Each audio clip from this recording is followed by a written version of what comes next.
Olá, gente, vamos para mais um vídeo.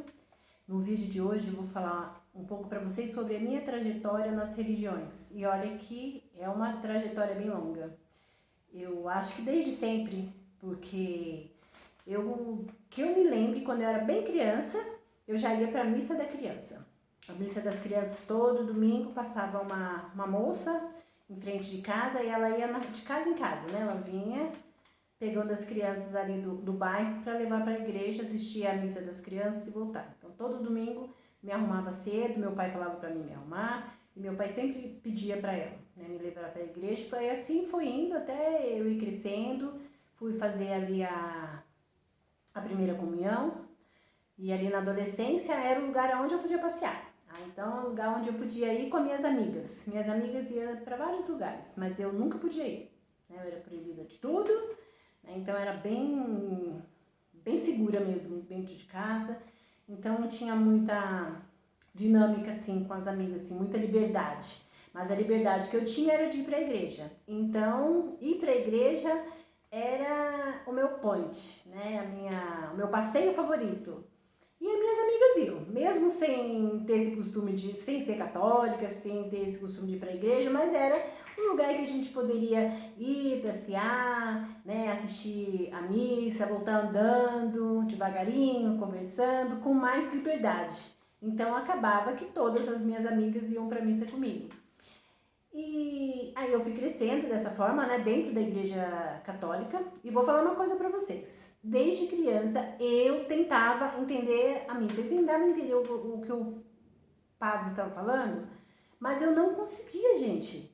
Então eu lembro que quando eu era criança, teve um padre que ficou ali na igreja próximo de casa por muitos anos. E o padre falava outra língua. Eu ficava só pensando, gente, por que ele não vai falar no país dele e manda alguém que fala a nossa língua aqui do nosso país pra gente entender o que tá falando? Porque eu queria muito entender, né? E aí eles entregavam um folhetinho que você ia acompanhando. E depois já o padre começava a falar algumas coisas que não estavam no folhetinho, porque ninguém me ensinou que daí ia pra Bíblia, né? Daí tem o versículo da Bíblia, e de repente o padre pulava a Bíblia, eu ainda estava ali procurando ali no folhetinho, porque eu queria entender.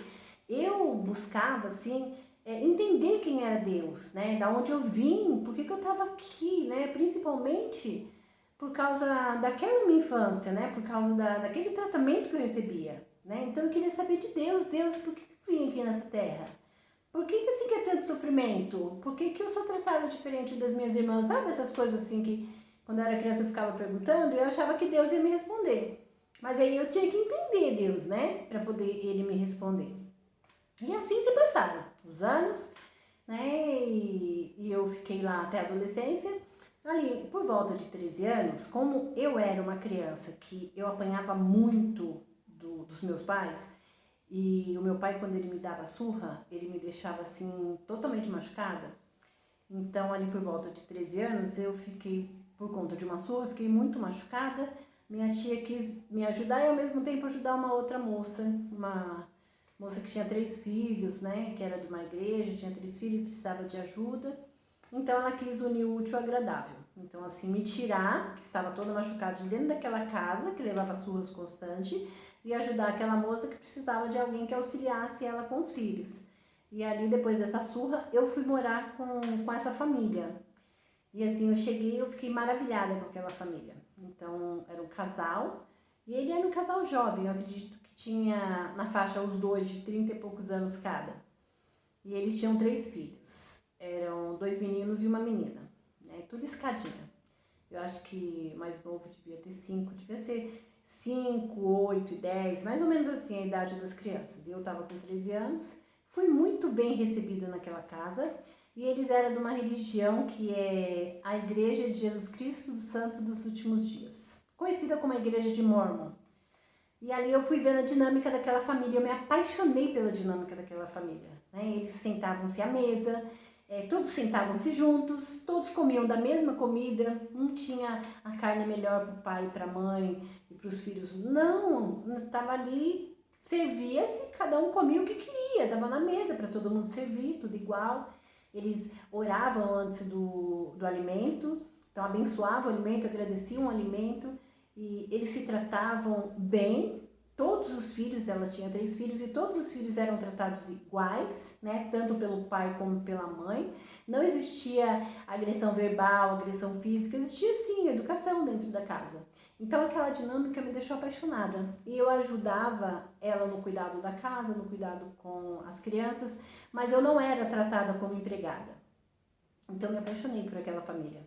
Porque eu estava com 13 anos e aos 11 anos eu já tinha trabalhado em uma casa de família onde eu não podia jamais sentar à mesa com eles. Uma vez a dona da casa saiu, me deixou com o filho dela, eu tinha 11 anos, o filho dela devia ter 9, 10.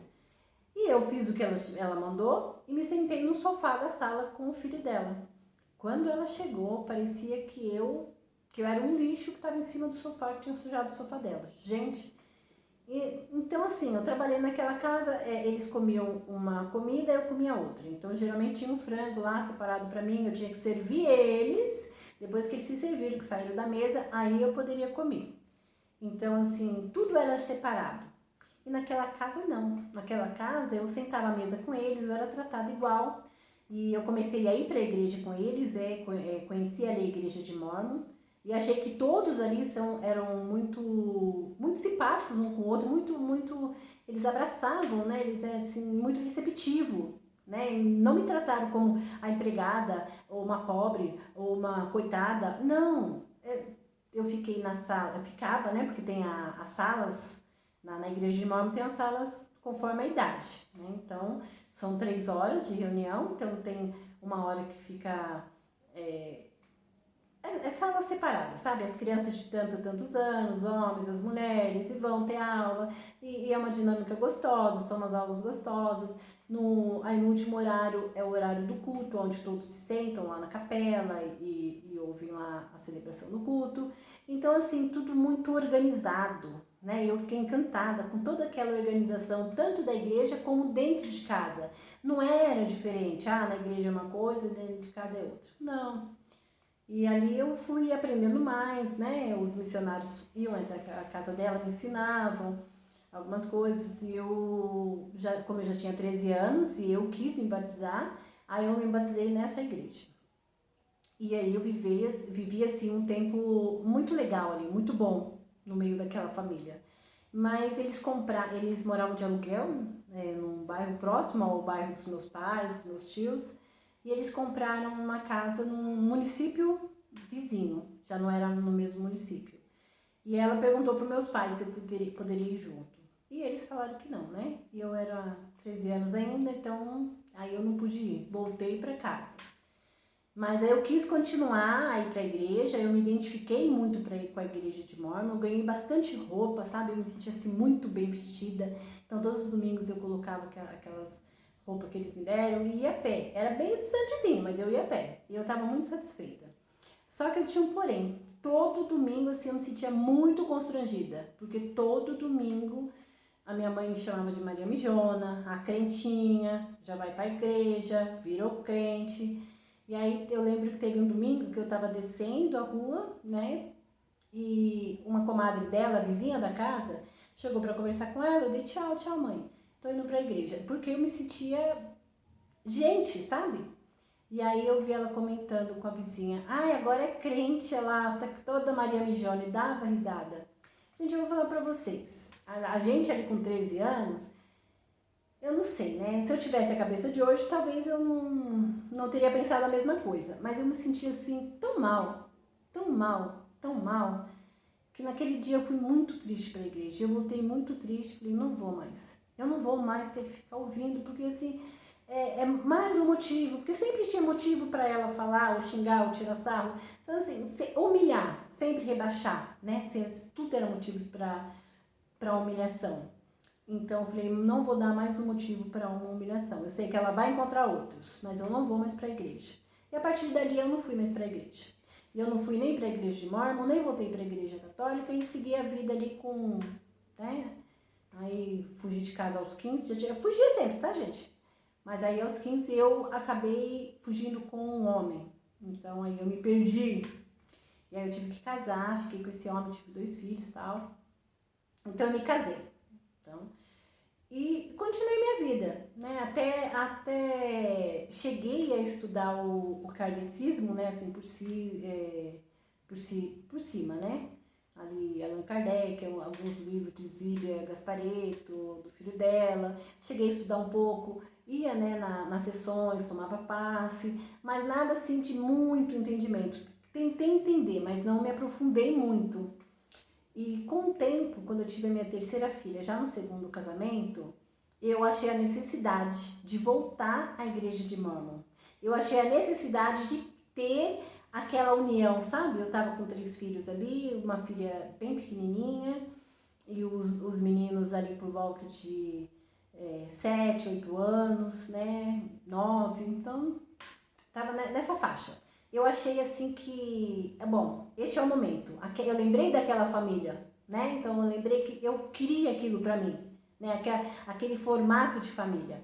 Então eu voltei para a igreja de Mormon, levei meus filhos, meu marido, eles conheceram e aí a gente voltou a frequentar. E lá ficamos por muitos anos, né? Então participava de acampamento, eu ia com as irmãs para fazer eventos, né? Participava de toda a festividade da igreja e ficamos muitos anos. Meus filhos cresceram ali, se batizaram também, aprenderam muita coisa, porque a disciplina da igreja de Mormon, e eu tô falando aqui para vocês, experiência minha, né? Opinião minha, eu não sou a detentora de toda a verdade do mundo, né? Mas essa é a minha verdade que eu tô aqui compartilhando com vocês.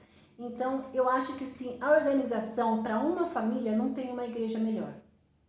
Só que eu procurava, lembra? Deus, eu procurava contato com Deus, eu procurava esse sentimento maior, eu procurava saber o porquê do porquê, né? Qual que é o sentido da vida, o que eu estou fazendo aqui? Era isso que eu buscava, mas, e não encontrava, né? Mas assim, continuei, né? Não tenho do que reclamar, a igreja de Mormon é uma igreja muito boa, muito assim, muito organizada, ajuda muito, disciplina, assim, principalmente para quem tem filhos pequenos, adolescente.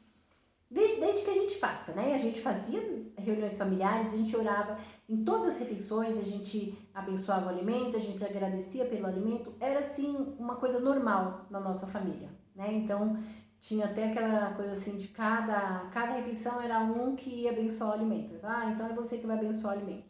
E eu lembro que a minha filha caçula, quando eu falava que ela ia abençoar o alimento, eu já estava com 4 filhos aí, que a minha filha caçula nasceu dentro da igreja de Mormon. Aí, quando eu pedia para minha filha caçula abençoar o alimento, meus filhos já reclamavam. Ai, agora pronto, ela vai ler uma Bíblia, ai, que não sei o quê.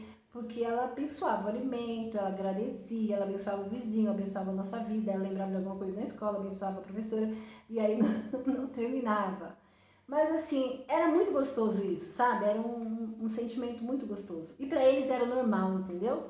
As reuniões familiares que a gente fazia toda semana, e às vezes vinha outros jovens, né? Porque aí meus filhos já estavam, um com 15, outro com 13, outro com 10, já estava ficando, né? Entrando na juventude, né? E aí vinham os amigos da igreja e eles gostavam da dinâmica em casa. E mesmo que a gente não era uma família assim que era abastado, né? Então, assim, na realidade, esse tempo que eu tô aqui contando para vocês, dessas reuniões que a gente fazia muito com amigos em casa, né? Era um tempo que a gente estava passando até por dificuldade. Mas ali eu fazia um bolinho de chuva, eu fazia uma pipoca, pedia para eles pegar limão lá no quintal, fazia um suco de limão. E ali era uma festa, né? Existia assim muita alegria, né? Eu fazia com prazer, eles se sentiam bem. Então foi uma época muito, muito boa. Mas ainda eu não tinha tido aquele contato, sabe? Aquela coisa assim, do sentimento mesmo, assim, de sentir Deus, quem é Deus, ter uma resposta. Ainda não tinha resposta. Não sabia muito qual que era a pergunta, mas não tinha a resposta para aquilo que eu estava procurando. Até que os meus filhos começaram a se envolver com coisas que não era legal, a se envolver com drogas. E eu pedi ajuda a quem? Ao bispo, né? Porque o bispo da igreja ele era responsável pelas famílias. E qual foi a resposta do bispo? Ele me respondeu assim, olha, a gente não... Porque o que eu fui perguntar? Se tinha um apoio para os jovens quando estava se envolvendo com drogas. E a resposta dele foi, nós não temos apoio porque o que a nossa igreja faz já é ensinar o jovem a não entrar nessa vida. Aí eu parei para pensar. Ele falou para mim que não tem um apoio dentro da igreja de Mormon, porque a igreja ensina os jovens a não entrar. Então a igreja, eu ensinei os meus filhos a entrar. Deve ser isso, né? E aí eu comecei a pensar, mas não eram só meus filhos. Tinha outras irmãs, né? Tinha outros filhos, tinha outros jovens que estavam tendo esse mesmo problema. E realmente eu comecei a parar para pensar que essas pessoas estavam meio deixadas de lado. Aí eu comecei a olhar para aquilo e pensar, que estrutura é essa? Aí tudo reunido, tá tudo bom enquanto tá tudo bem. Quando tem um problema, não tem como administrar o problema, é isso? Então, se tá tudo bem, a gente segue o barco. Aí, se dá um problema, aí não tem como administrar, você se vira. Eu fiquei muito chateada com essa resposta desse bispo. Eu lembro até que a gente morava ali na cidade de Curitiba, ali no bairro do Boqueirão. Ele tinha só filhas, né? Ele não tinha filho, homem. E pra ele, eu fiquei chateada, gente. É muito fácil ele dar essa resposta. Ele não tá passando por isso, né? Quando a gente não tá bebendo da água salgada, a gente não sente o gosto, né? Mas tudo bem. Respirei fundo e tinha uma amiga desse mesmo bairro que ela era da igreja evangélica. Eu até já tinha visitado a igreja evangélica com ela e eu conversei com ela sobre isso. E aí ela falou assim, olha, a igreja evangélica tem muitas casas de recuperação, porque na realidade muitos jovens entram nessa vida. E é necessário, né, ter uma ajuda tanto para o jovem quanto para os familiares e tal. E aí ela contou a história do pastor dela, que o filho também, às vezes estava melhor, às vezes caía de novo. E que, assim, não é uma questão, assim, de religião, de poder aquisitivo, de educação, não é essa a questão. A gente conversava muito sobre isso, eu comecei a ir com ela na igreja evangélica. E ali eu fui me afastando da igreja de Mormon e acabei indo para a igreja evangélica. Internei na realidade eu internei meus 2 filhos em casa de recuperação evangélica. Né? É que um ele foi internado uma vez só e o outro ele foi internado umas 100 vezes. Né? Mas um foi internado uma vez só, se recuperou, graças a Deus.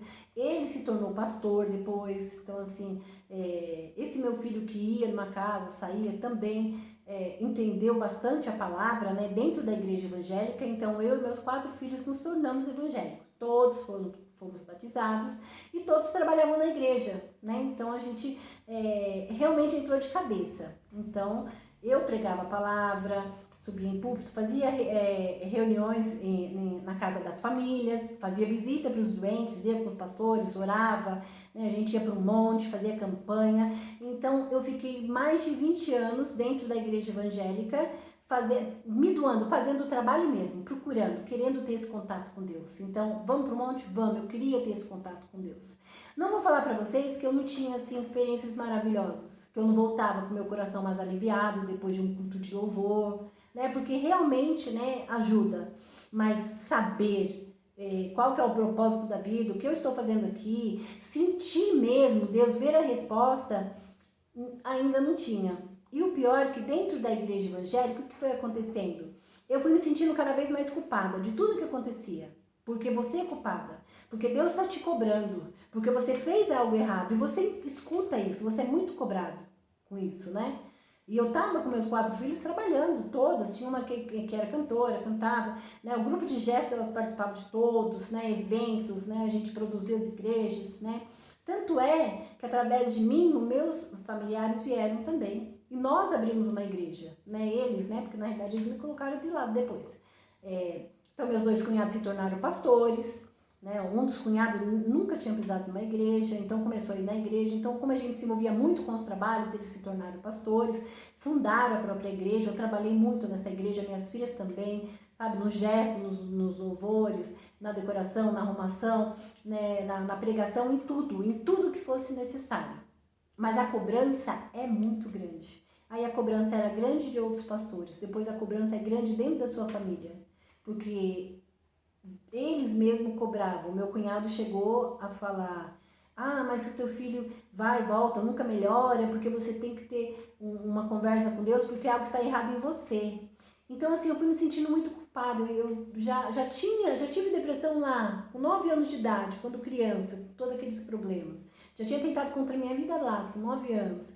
Imagine já mãe de 4 filhos, já sozinha, né, já passando por várias dificuldades, filhos quando começa a dar algum tipo de problema com droga, com mal amizade, a gente como mãe fica muito, é um peso, sabe? Porque assim, quando as coisas é com a gente fica triste, quando é com nossos filhos a gente fica muito mais triste. E aquela cobrança, porque se você não fizer isso, Deus vai fazer aquilo, porque você tem que ficar na igreja, porque senão você vai queimar no fogo do inferno. E quando eu fazia uma pergunta ou buscava uma resposta de alguma coisa, não, mas isso é mistério de Deus. E às vezes estava uma coisa na Bíblia, a pessoa estava fazendo de uma outra forma diferente. Ou às vezes não, sabe, por eu estudar a Bíblia, eu via que algumas coisas assim não encaixavam muito, sabe? Uma passagem da Bíblia com outra passagem da Bíblia, né? Então, e aí a gente fazia o nosso próprio entendimento. O que eu entendi? Que era o próprio entendimento do ser humano que estava levando a vida de todo mundo. Então, todo mundo era culpado. Mas aí tinha aqueles que se achavam escolhidos. Então, eles eram prova, eles estavam passando por prova para ser aprovado por Deus. Mas você não é escolhido, então você está sendo cobrado. Você está sendo cobrado que você fez alguma coisa errada. E isso é um peso muito grande, sabe? Então, eu fui me decepcionando, passei por vários episódios de depressão, até que eu me afastei definitivamente. Me afastei definitivamente quando estava na igreja da família, porque ali ficou um peso maior. Ali ficou muito mais difícil, né? Então, assim, a história é muito longa, não dá num vídeo só, mas aí eu me afastei da igreja. Quando eu me afastei da igreja, eu fiz como se fosse um retiro. Eu fui morar na praia, num lugar assim, bem isolado. Eu fiquei sozinha, eu quis ficar sozinha. Minhas filhas ficaram com medo porque, nossa mãe, mas acharam, né? Minha mãe tá com depressão, vai se enfiar num buraco lá sozinha, vai ficar pior. Mas foi a melhor coisa que eu fiz na minha vida, gente. Ali eu tive uma conexão assim com Deus que eu nunca tinha tido. Eu sempre gostei muito da natureza, sempre gostei muito da lua, das plantas, dos animais, sempre fui muito conectada com a natureza. Mas ali, a minha conexão assim foi tão grande que é indescritível. Então eu lembro que uma noite eu olhei assim para a lua, é como se a lua chegasse até mim, ou eu fosse até a lua, não sei. Mas sabe, o sentimento, a vibração, sabe, que eu senti? E dali eu comecei a estudar mais, eu comecei a entender mais, eu comecei a entender que existe uma centelha divina dentro de mim, que o próprio Deus, ele habita dentro de mim. Né? Eu sou uma centelha de Deus. Ele me colocou na Terra com o propósito de aprender a experienciar a vida.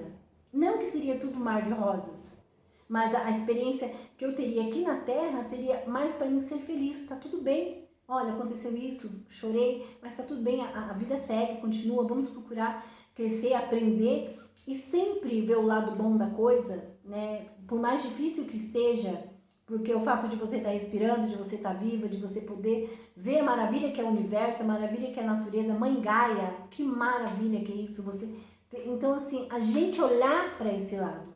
Quando eu pude realmente ter essa conexão, aí eu vi que não estava lá dentro das igrejas, não estava dentro dos templos, onde eu estava procurando. Eu passei a minha vida inteira procurando, não era lá que estava dentro de mim o tempo todo. E eu não sou culpada, eu não vou. Deus não é aquele que vai me colocar no mármore do inferno, aquele que vai me colocar no fogo, que eu vou queimar para sempre. Deus não é esse. Deus é aquele que me ama e Ele quer que eu experiencie a vida, Ele quer que eu aprenda, Ele quer que eu evolua, Ele quer que eu possa ter aquilo que eu desejo, aquilo que eu vibro. Né? Assim, ter essa sensação que eu tenho hoje, ter essa conexão que eu tenho hoje, é uma coisa assim extraordinária. Por isso que eu estou fazendo esse vídeo. Por isso, para vocês saberem que, apesar que essa é a minha opinião, gente, não é assim, nisso falou e tem que ser assim. Né? Muitas pessoas pensam diferente, mas eu estou passando para vocês a minha experiência, que eu encontrei Deus dentro de mim, na minha centelha divina, que eu encontrei essa conexão, que eu posso parar, respirar, entrar numa meditação e ouvir a minha centelha, sabe? A direção da onde eu tenho que ir, que eu vim nessa terra para experienciar, que eu quis vir aqui, que eu nasci aqui com essas pessoas, que foi para mim ter experiências, para mim aprender a amar, aprender a perdoar, aprender a ir em frente apesar das dificuldades, aprender que nem tudo é como eu quero, aprender que eu comando a minha vida e não a do outro. E isso é um aprendizado diário. E aprender que quando eu estou triste, que eu fecho meus olhos, eu posso sentir o abraço de Deus, porque Ele está aqui. Sabe, assim, ter essa conexão não tem preço que pague, não tem. Assim, por mais que você passe por dificuldade, mas quando você sabe que você tem essa conexão com Deus, é uma coisa maravilhosa. Então, no vídeo de hoje, eu vim trazer para vocês essa minha experiência com as religiões e com Deus. Na minha opinião, veja bem, na minha opinião, Deus não está em nenhum templo, porque Ele já habita dentro de você, tá bom? Quero agradecer para quem chegou até aqui, parabenizar, porque não é todo mundo que tem essa vontade de aprender. Quando a gente divide, a gente aprende. Quando eu passo para você a minha experiência, você aprende. E por isso que eu também, quando assisto vídeos, assisto até o fim. E se você chegou até o fim, meus parabéns, gratidão e até o próximo vídeo.